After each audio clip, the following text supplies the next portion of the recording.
যারা বড় ধরনের মাছ খেতে খেতে একদমই তোমাদের মুখের রুচি চলে গেছে এবং তোমরা খাওয়ার প্রতি একদমই বিরক্ত হয়ে গেছো, তাদের জন্য আমার আজকের এই রেসিপিটা ছোট চিংড়ি দিয়ে লাউ। এক প্লেট ভাত তোমাদের নিমেষেই শেষ হবে। তো চলো দেখাই। প্রথমে এখানে বড় সাইজের একটা লাউ নিয়ে নিয়েছি। এবার এগুলাকে কেটে কুচি কুচি করে পছন্দ মতো নিয়ে নিয়েছি। এখন আমি এখানে কিছুটা পরিমাণ ছোট চিংড়ি নিয়েছি। ছোট চিংড়িটাকে আমি ব্লেন্ডারের সাহায্যে ব্লেন্ড করে নিয়েছি। তোমরা চাইলে শিলপাটাতেও করতে পারো। তো আমি এখানে একটা প্যানে কিছুটা পরিমাণ পেঁয়াজ কুচি দিয়ে দিয়েছি। এবার পেঁয়াজ কুচিটাকে আমি হালকা ব্রাউন কালার হয়ে আসা পর্যন্ত অপেক্ষা করব। আমার ব্রাউন কালার হয়ে গেছে। এখন আমি এই পর্যায়ে অ্যাড করব রসুন বাটা। রসুন বাটাটাকে এখন কিছুটা নেড়ে তেলের সাথে মিশিয়ে নেব। মিক্স করে নেওয়ার পর এখানে অ্যাড করেছি পানি। পানিটা অল্প পরিমাণে অ্যাড করলাম। এখন আমি মশলাগুলো এখানে দিব এবং মশলাগুলো কষানোর জন্য অবশ্যই অল্প পানির প্রয়োজন হবে। তো এখন এই পর্যায়ে দিয়ে দিব আমি লবণ, পরিমাণ মতো। লবণটা তোমরা বুঝে দিতে পারো। তারপরে এখানে অ্যাড করব আমি হলুদের গুঁড়ো। হলুদের গুঁড়োটা আমি 2 চামচের মতো এখানে অ্যাড করে দিয়েছি। অ্যাড করার পর এখন এই পর্যায়ে অ্যাড করতে হবে মরিচের গুঁড়ো।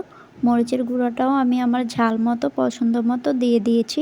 তোমরা কিন্তু লবণ, মরিচের গুঁড়া এগুলা তোমরা তোমাদের কদু যতটুকু ততটুকু পরিমাণ মতোই নিতে পারো।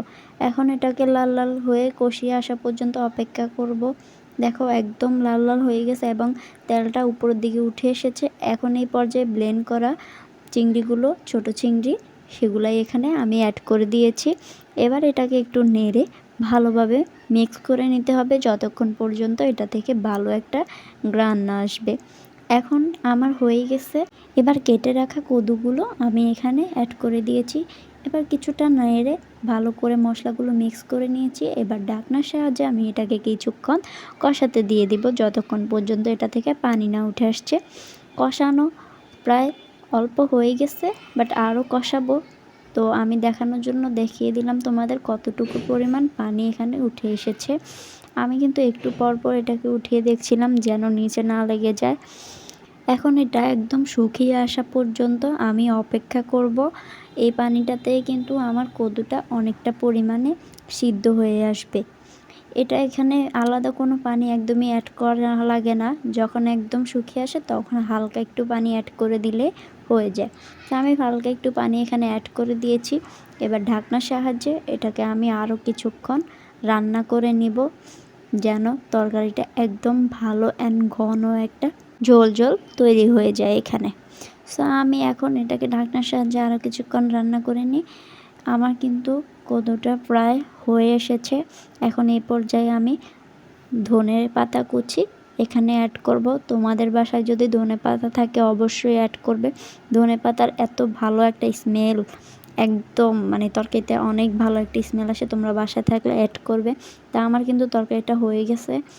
আজকের রেসিপিটা তোমরা বাসায় অবশ্যই ট্রাই করবে। যারা বড় মাছ খেতে খেতে একদমই বিরক্ত হয়ে গেছে, আর খেতে ইচ্ছে করছে না, তাদের জন্য কিন্তু আমি আজকের রেসিপিটা করে দেখিয়েছি।